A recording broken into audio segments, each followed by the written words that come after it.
Jésus, Nzambalole, Amina. Amina, Nzambalole, Amina.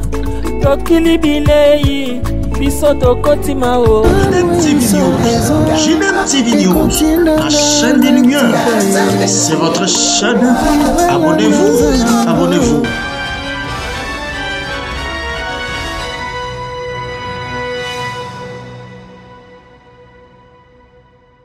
Bonsoir, ça dépend du lieu où vous nous suivez, mesdames, messieurs. Bienvenue à ce nouveau numéro. Et ce mois-ci, Nzambalo la Tolobelio, merci pour la grâce, pour la faveur.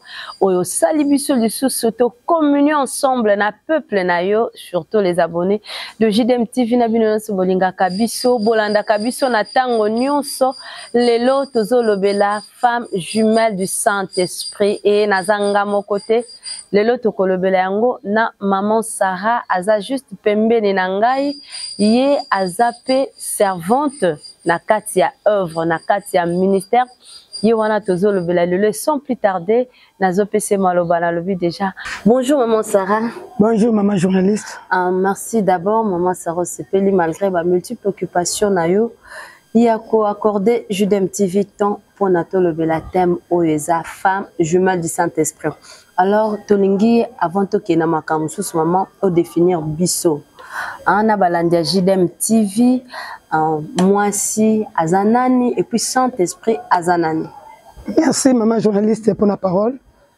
Ce que nous avons définir moi si d'abord Aza être vivant, moi si Azali maman ou appelle sa vie, au mutunyonso, Erazo bota mawuta kananzela nae, et moi si Aza oyo Aouti na mopanzi ya mobali. Donc la femme, c'est l'être qui est tiré de l'homme. Alors Saint-Esprit. Le Saint-Esprit de Dieu, na kati ya bonzambe toromona tozo parler sur la Trinité.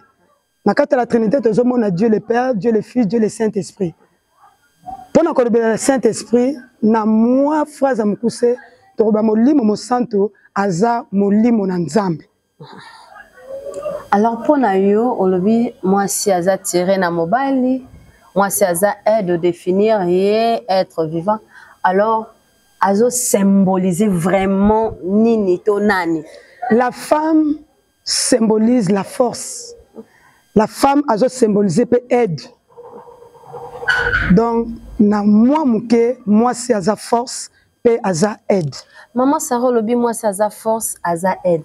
Alors, ceux qui n'ont pas maloba na yo, to kena d'âge oyo, et le bamaka trop que femme aza être faible. Yo koko expliquant deni parce que on a le quoi na moi contradiction.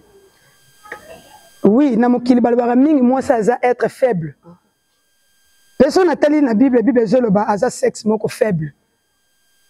Faible on est le bamara mingi par rapport à mobile parce que le mari est toujours le maître. Mais ce que tu as dans la Bible, Bible zobenga ba être faible. Selon la Bible, nzamba zobenga ba fort. Yango ba tomokili mingi ba suka kaka que moi ça za faible, mais ba kotra na mozindo te. Po ba yeba ke na kati ya faiblesse wana force nzambe vandi na kati. Na kati ya faiblesse force ya nzambe vandi na kati. Alors nalingi un peu ou éclaircir biso idée moye pardon question moye linga en tant que la femme femme a jumelle la Saint-Esprit selon à sa femme physique à sa femme nini o tozolo la réellement oyo linga o expliquer mingi ba abonné na biso à JDM TV pe batonio so bazolanda biso tozolo ba femme jumelle du Saint-Esprit tozomona mingi mwasi oyo andimela Yesu maselo comme conjoint obikisi. Elle est aussi baptisée du Saint-Esprit. Moi, c'est ce qui a dit Christ, Christ étant Seigneur Jésus-Christ, étant Seigneur et Sauveur plutôt, et puis elle a baptisé du Saint-Esprit. Parle-nous vraiment expliquer Nini maman Sarah. Elle a expliqué, oyebi mutu oyo azana nzambe. Na mutu oyo ana nzambe. Pe molimo na nzambe e vanda kati na ye. Baza badmi balé différent. Batumi balé expliquer ngona. Na za mwana na nzambe. Na yambi yeso kwa mkonjo biksi babenga mwana nzambe. Mais il y a d'autres dimensions que l'Éternel va opérer avec moi. Arto yambaka Yesu. Babi à tous ceux qui l'ont réussi, à ceux qui croient à son nom, il les a donné le pouvoir de devenir enfants. Mais si tu es plus tard, plus loin, c'est biso, tu es enfanté. Faut te devenir ma fils. Dans la Bible, tant qu'héritier, ça non moi, moi je n'ai pas héritage nézate. Elle a comme mon fils, elle a comme mon colo. Même dans ce plan na Ésaïe, Ésaïe chapitre 9 verset 5, Bible car un enfant nous est né, un fils nous est donné. De biso ba nzambe, elle te yambaka Yesu, to botamaka. Mais to sukaka oui na mokili maman journaliste soki mwana abotami, soka zokola te, to bengaka kisimbi. Les appels bon na molimo. Les appels bon na molimo. Bible bi na tire sengeli ya enseignera biso. Ezala mutu muso moni abanda makambo nzambe, mokomona makambo nyonso ba paye ba sala ye pa sala nango. Mais zana mutu oyo abande makambo nzambe, erazo kola zo ba ke non, oyo ezasu anga mwana nzambe te. O fonatika, mutu andengo anda komi fils. Oui, pardon. Maman Sarah Toti Kolanda wana eza vraiment thème na biso te mais on me que moi ko expliquer au côté moi les cambo ya enfant na fils. Je crois que balandi na biso ya JDM TV ba comprendre ba noter quelque chose. Alors madame Sarah, elle on est poussé vraiment oya koloba que femme aza jumelle à Saint-Esprit. Et pourquoi pas à la jumelle il y a Dieu le Fils pour le Fils ndemutu à la taranzoto parce que moi sozo bozo a tondi sami na Saint-Esprit a baptisé pour na ninta kokana fils ou à la tarakor. Merci maman journaliste. Na yeka na kata Bible parce que ça thème au Saint-Esprit inspiré kinga et elle a convaincu kinga nde na zimoye ya ko loba o Seigneur na ko loba mkona lelo. Total Saint-Esprit na moisi ba qualité à Saint-Esprit oh ndenge Bible zolobela sur le Saint-Esprit ba capacité à Saint-Esprit tu peux trouver que non et ça ba qualité oyo une femme vertueuse une bonne femme nde sengela zanango ba qualité yango ni maman Sarah ce qui totangi maman journaliste na mokanda ya Galates chapitre 5 verset 22 batangi biso sur le fruit de l'esprit. Au monde, dans le fruit de l'esprit, nous avons la joie, la paix, la bonté, la douceur, la tempérance. Alors, au monde, nous n'avons jamais eu bonté, douceur, tempérance. Nous n'avons pas eu violent.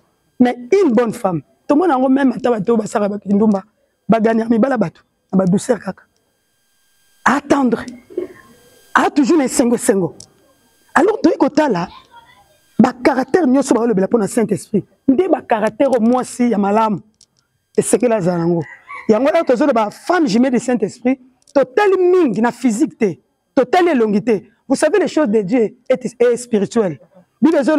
La parole de Dieu est esprit et vie. Donc total na aspect spirituel. Non. En tout cas, la qualité Saint-Esprit. Et ça, la qualité à une femme vertueuse. De te lobby, non. En tout cas, ça m'a pas ça. Oui, pardon. La qualité, nous sommes maman Sarah vanté que moi si Aza li passe à Saint-Esprit pour la caractéristique à Saint-Esprit et moni ça mais pas moi ça. Alors moi si à l'olenge boy contribution nae apport nae na entreprise l'église pour le but total la plus spirituelle l'église apport nezanini contribution nae moi ça modèle à contribuer na nini na église na ndako nae na famille nae na société c'est kazo fanda. Merci maman journaliste. Oui, c'est la Bible c'est poussé du Saint-Esprit que les hommes ont parlé de la part de Dieu. Moi, je suis un Saint-Esprit katine. Ma kambo bangosala. Et ben on a toujours bénéfique dans l'église. Et ben on a toujours pour l'avancement de l'église. Le Saint-Esprit sera là pour l'inspirer. Qu'est-ce qu'il faut faire? Qu'est-ce qu'il faut toucher? Qu'est-ce qu'il ne faut pas faire? Donc à Rosala, moi c'est le carbonate église. Car en église, bon on a les beaux temps. Pour maman journaliste tuninga pour l'église. Ce qui te quête na beau temps à Rosala, moi c'est azali kabo. Na bana nae, na mobali nae, na quartier place azali, même na mboka nae. À Rosala, moi c'est azali kabo. Donc moi c'est bako memi moi c'est bako memi apenza. Pour yé azawana azo sala o molimo santo azo sala azo landa au Saint-Esprit azo yebisa ya sala. Alors nini esengeli pour moi si à sala hein pour Saint-Esprit pour moi nini esengeli na moto aboye na mwasi alolengo yoko sala po atikala libela lipasa molimo mo santo. Pona mwasi atikala libela lipasa molimo santo. Eza na eloko moko kaka kosala ko vanda na se ya makolo ya Nzambe. A mwasi er nyonso Bible comme camarade na ye. Maman journaliste yebi eza na base belé. Bazo beba po bazo vanda ba camarade mabe. Azo éducation musu na famille na bango akute na camarade bazo na ba éducation mabe au monde maman a changé. Ngana za mokambe ba mama na yamba ba doléance belé. Oyo mwana biso na kolo mwana maman aboti mwasi a déclaré abi maman na ngazara boete mais moi na nga changé entourage et bébé saramout même Bible zo bato bo santé mokanda 1 Corinthiens chapitre 15 verset 33 baninga mabe ba bébé sarabaninga ya malamu Bible zo la foi vient de ce qu'on entend et moi si oyo soko avandi na sama kolo na Nzambe a moi si oyo azo to sama loba na Nzambe pe aza moi si oyo azalaka toujours wana pona koyeba volonté Nzambe zani ni pona ye volonté Nzambe zani ni pona église na ye volonté Nzambe zani ni po na quartier na ye nde mwasi wana asala makambo minene. Siko ye mutu atonde sami na molimo mo centre. Est-ce qu'il y a encore ko influence te baninga mabe benda baona ngambo neka yende mutu ana molimo mo centre ba ko benda ye na ngambo ne verset na pe maman Sarah ya moko ezo compliqué hein. Maman journaliste mwasi oyo atonde sami na molimo mo centre mutu akosote. Le Saint-Esprit influence. Obiso to tangi na mokanda juge. Histoire ya Samson. Bible dit lorsque l'esprit de Dieu saisissait Samson, force moko bende ko pa Samson zoko beta biloko 100 personnes ba ko beta Samson beta mo yemoko. Donc lorsque l'esprit de Dieu vient saisir une femme a commis jumelle du Saint-Esprit. Moi ça ba ko influencer. Ba ko influencer était yende mta ko influencer. Donc c'est Souri a comme quoi influencer à la question que version nezoloba baninga mabe babe bisara baninga malamu donc ye la question na ndenge musu yes quoi la question na ndenge musu ke mo to azana molimo mo santo ana makoki ya nyonso azana makoki ya nyonso parce que molimo santo nzamba za molimo azana illimité donc era yaka na ko pesa exemple maman journaliste est-ce que ko yeba ke er même témo tozoloba femme jumelle du Saint-Esprit na kati Bible mutali boso soko tena Nouveau Testament mutali boso au Saint-Esprit qui te lègue moi aussi. Marie. Marie est ravandi. Ange abimeli alobi sali Marie. Au trouver grâce. Marie tuni likambuni nyo. Et le konine lingoloba. Mbela oyo. Abi ko banga te robota mwana mobali. Marie alobi na vierge. Na ebi mibali te. E banandenge nini? Yoka ange. Abi le Saint-Esprit de Dieu te couvrira. Donc lingoloba place Saint-Esprit avandi. Même si vous avez une capacité à jouer le Kohana, il y a que ça le Kohana, à peso capacité à rejoindre, à peso capacité à salango. Donc par là, maman Sarah Lingolo ba que Saint-Esprit coopéra bien là-bas, basi ke ba mi ba. Bon, ngai maman par la grâce de Dieu a coopéré na bien na batu nyonso. Menga na ba coopéra kitoko na ba basi. Si moi ça me pesi penza na makambo bonzambe. Ah, nzamba utilise makasi. Pourquoi je vais dire par là? Obi mimi ba papa ba sanamo ba résistance. Hein? Même à ce moment, dans l'église, dans ma maman, ba simba mara facilement. Parce que le Saint-Esprit a ça la place au Moutaza, a Zomitika. Mais papa, bazarnamo résistance, azotala qui papa, azotala. Voilà, je suis 3 fois licencié. Yango mon na sebraka na 1 Corinthiens. Surtout tengi na mokanda 1 Corinthiens chapitre 1. To bandi à partir à 23e verset au kitati na se. Bible lobi puisque mokili. Yesu ayaki. Mokile lingai ko comprendre Yesu na ba idéologie na bango na bayele na bango. Et simba maki penzate. Yango Yesu azoki décision à sauver mokili na nzela liloba na ye. Et surtout to kitaka wana Bible lobi yango wana Nzambe akoma ko utiliser ba choses eza faibles, ba choses eza viles pour à confondre ba fort. Donc Dieu aime travailler place au liberté esprit. Place au bazo comprendre ma kamne na facilité. Yango otala moi si azana facilité na comprendre comment Nzambe. Comme mibali. Wana eza expérience nga na zana. Expérience na oui. Comment ni peut na Bible lobi na Marie azo temps ya ko expliquer. Ange azita ko expliquer ko banga. Maman journaliste. Na Zacharie.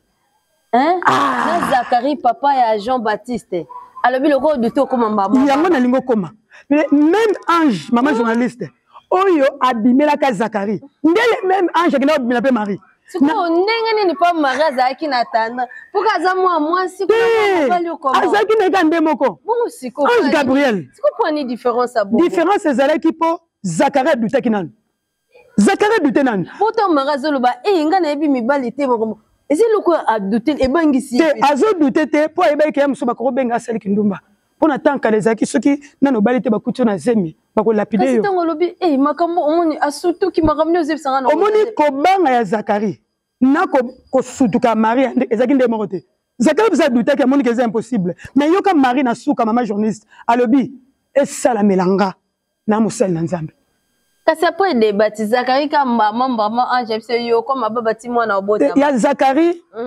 Zacharie mona ki ezaki vraiment impossible jamais yango epesaki même ange bien te alobi lokolo douter comme baba mais pas ya Marie elle Marie a tourné et ça mandeni elle ange a expliqué yo ka réponse à Marie et ça la melanga na mosel na Nzambe donc moi c'est mythique kama Nzambe kasi ba mibali balobaka que basi bakoyaka trop en église pour na masumu eleki bango ba makabe yango na monika mukemke batala babitala soto otala na église banani bakoya ezaka basi masumu eleki bango yango bazokoya mama sarayo koya mingi basi ezaka masumu te donc c'est une belle basa masumu te to rezonde cette histoire ya moi so bakema masumu eleki mingi ya basi yango donc boya na présence en Nzambe ale molimo mo centre ndiko exposer bango bazokoya maman journaliste mokili ezala na injustice makasi yango na linga Nzambe makasi po azala juste soki otali bien na kati ya Bible même moi si o bakangaki femme adultère bakangi asala ekobo na mobali te mais bamemela falaki bamemela na mwasi na Yesu Masiya na mobali faki bamema mwasi na mobali pa Yesu mais batiki mobali akende mobali asalaki ndumba mobali ya normal mobali ye mais mwasi nde omona injustice ya bato yango Yesu Masiya alobi mwa femme abandani alobi o asali lisumu te aza moto liboso abwaka moto mosusu atali enga na ota ofinga moto mosusu atali nga na yibaki moto mosusu atali Yesu atali abi femme moi aussi je ne te condamne pas mais va ne pêche plus donc kokoya basi na église mingi ezala masumu te po eza ba makambo ebele ba papa basala papa omona bota mwana libanda wana na forme parenthèse moko asala ba makambo ebele violer musu bana bato ma bomba aloba te donc kokoya basi mingi ezalaka po baza na souplesse wana baza na facilité mais ba papa po ndima est-ce que penza mais moi ça simba na pete facilement yango Nzambe alinga ko travailler place oyo ko simba ma ezapete mama Sarah tokomi na suka kuna ba osala biso sin nini okoki kolobela parce que tolobeli femme jumelle du Saint-Esprit otalisi que moi si azali pasa molimo mo santo par rapport à ba caractéristiques o ya Saint-Esprit auquel na Galate 5:22 kuna balobe biso ba fruit ya molimo mo santo bi yango eza pa mwasi siko nini okoko lobela par rapport ya thème ya lelo bande comme sous peut-être zuika biso alanda biso ka sikoyo ate Judem TV abikuna tozwa kabilo ya malamu amna biso vraiment lia kaka et ça la que mission et même banso na présence en Nzambe alors akutani nini penza oya koko simba par rapport ya thème ya lelo gloire à Dieu na linga yebisa maman moko bien papa moko azolanda nga amsu papa négligera moi si mais tikana lo papa moi si ce qu'on considère au lia ba fruit mususo na olia te na mokili par là je vais dire quoi na linga yebisa moi si moko kat na wesika oza n'importe qui te oza makasi Nzambe mukanda ezezo yebisa biso les femmes sont une grande armée Nzambe azo reconnaître que ba femme baza armée mapinga ya makasi et tozo ba femme jumelle du Saint-Esprit tolobeli karake pona muto amona biso na bandelité ou bien bandaki na biso te tomoni ba capacité o eza pas Saint-Esprit yango bazo lobela on peut pas moi aussi non on peut exemple Proverbe chapitre 14 verset 1er Bible zo ba une femme sage bâtit sa maison. OK, Ésaïe 11 deuxième verset bazo ba l'esprit de Dieu c'est l'esprit de sagesse. Quand on a Proverbe 19 14 bazo ba biso une femme intelligente c'est un don de l'Éternel. OK, Ésaïe 11 deuxième verset zo ba biso l'esprit de l'Éternel c'est l'esprit de l'intelligence. Ce qui est OK, dans le Proverbe, chapitre 31, verset 30, l'esprit de l'éternel, une femme qui craint l'éternel, c'est celle qui sera louée. Dans Ésaïe 11, on appelle l'esprit de l'éternel, c'est l'esprit de la crainte. Donc, moi aussi, l'esprit de l'intelligence, une femme intelligente, un don de l'éternel. L'esprit de l'éternel, c'est l'esprit de sagesse, une femme sage, bâtit sa maison. L'esprit de l'éternel, c'est l'esprit de crainte de l'éternel. Une femme qui craint l'éternel, c'est celle qui sera louée. Donc par là, moi aussi, osera n'importe qui. Et la qualité à Saint-Esprit, il y a moi si femme sage. Donc wana, moi si l'engna ebiso mukonalelo, osera li passa, il y a molimo santo. Commis négligerate, commis minimizarate, comprendre nan oyozali et okomona ilongo na nzambe, orosala makamba minene. Tika ete nzamba pambola yo. Par là, yaya, même à ta sur hôtel pour aller se quoi, je suis maman journaliste. Bazo nous kabaye koli, hein. Baïba qui déjà que yeso bango arosé comme colonie satu. Balabito tse ba soldat, to selé na libanga moko na libanda wana, po, emsu baye kone ba roya ko bimisaye.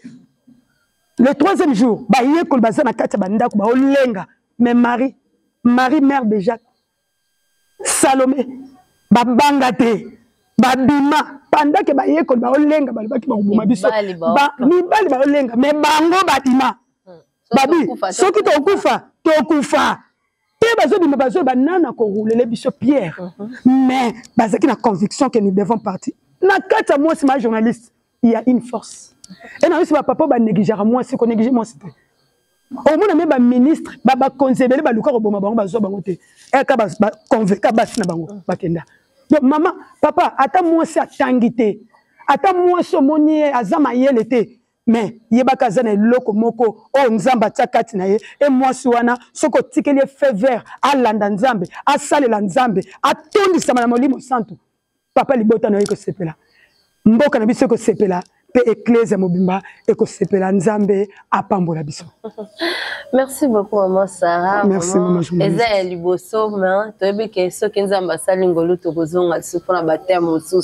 Et maman Sarah, batali balobi asololana yo akozoyo ndenge nini. Maman Sarah zanani tout ça caméra sur wana liboso na yo pesa ba contact na yo. En contact avec comment. Gloire à Dieu. Nzamba sala ngangolu. Sur le niveau maman Sarah, numéro nanga ezali plus 243 081 490 81 21. Wana sur le niveau maman Sarah, nazali ancienne à église à Mangembo, pe nazana ministère ngamoko na kambaka eza ministère Christ à marche, o eza a pe ngalema nzambe apambola bino. Merci beaucoup Madame Sarah pour Nathan ou accordé JDM TV et beaucoup plus na peuple de Dieu pour bénéficier nanini oyonzamba lingaki a communiquer bango au travers ya thème nabiso femme jumelle du Saint-Esprit. Mission to commis vraiment na suka mais to koki ko sela na bongo te nzambe o abandaki na biso Christ Jésus to pesi lisu merci pour tout monde a pu basusu en pleine émission comme ça mais basilisa ngote bakuta na makama mais à chaque fois à ça la kabiso grâce yango to lobele lisu merci lokumo ezongelaye to lobi merci na couple Didier Judith Modi to lobi merci na papa Gilbert aye moko za si ma caméra na benga mampinga Willy Mukoko alembara combattant na lobipe merci na papa Etienne Kilenge na maman Christine Kilenge ya bino yangwana ba merci na bino Sobolandi merci à mon père spirituel le prophète Jeffrey Mosengo et si Christ ne revenait pas on se reverra très prochainement mais bolanda bolaike vraiment beau commenter surtout vous partager et mingi beau s'abonner na JDM TV votre chaîne chrétienne la chaîne de lumière car Dieu ne manquera pas de vous bénir. Ceux qui sont zonguetés, Tokotani très prochainement. Quant à moi, je vous dis bye. JDM TV News, la chaîne des lumières, votre chaîne, notre chaîne. Balobi, restez branchés, scotchés. Nakata chaîne Nabino. Awa présentement na Congo, Kinshasa, JDM TV News. Nous avons des émissions comme Gilbert et Soin Pasteur. Nous avons des émissions Instant d'Espoir. Nous avons des émissions Les Chrétiens et la musique. Balobi Awa, il y a des prédications, exhortations. Nous sommes là pour exhorter, pour éclairer. Balobi Tikalawana Zala branché ko zapete. Boka télécommande landa JDM TV News tikala awa yebisa ndeko aza pembeni na yo à s'abonner yo muto s'abonner te abonne-toi massivement et nous sommes la chaîne chrétienne, la chaîne des lumières. Restez là, abonnez-vous massivement et vous ne serez pas déçus. Francine Chala sur JDM TV News officiel. Fidèles téléspectateurs de JDM TV News, abonnez-vous massivement sur votre chaîne et vous ne serez jamais déçus. Car la Bible dit, les ténèbres ne régneront pas toujours sur la lumière. Et JDM TV, c'est un canal pour apporter de la lumière et pour l'édification du corps du Christ. Donc abonnez-vous massivement, appelle ton voisin, ta voisine et abonne-toi car ici il y a de meilleures choses à venir. Et bien sûr nous recevons pour vous des pasteurs, des serviteurs de Dieu et nous recevons aussi de chantres. Et dans JDM TV News, vous avez de la lumière sur toute l'actualité chrétienne. Restez scotchés, restez branchés sur votre chaîne, mais surtout, ne manquez pas d'inviter vos amis et à s'abonner sur JDM TV News, la chaîne de la lumière. JDM TV News, la chaîne des lumières. C'est votre chaîne. Abonnez-vous, abonnez-vous.